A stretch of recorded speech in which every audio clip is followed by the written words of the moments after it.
కొంతమందికి నోటిపూత సమస్య చాలా ఇబ్బంది పెడుతూ ఉంటుంది. మరి దీనికి కారణాలు ఏంటి? మనం తినేటప్పుడు కానీ, తాగేటప్పుడు కానీ, నాలుక మీద లేదా బుగ్గ మీద కానీ కొరుక్కుంటే ఈ నోటిపూత సమస్య వస్తుంది.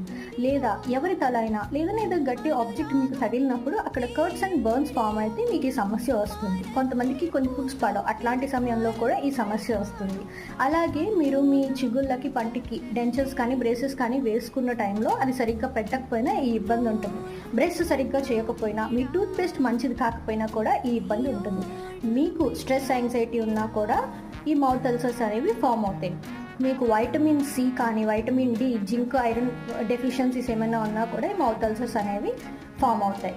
ఓకే, ఇట్లాంటి కొన్ని రీజన్స్ వల్ల ఈవెన్ హార్మోనల్ ఇంబ్యాలెన్సెస్ ఉన్నా కూడా మీకు ఈ మౌత్ అల్సర్స్ అనేవి ఫామ్ అవుతాయి.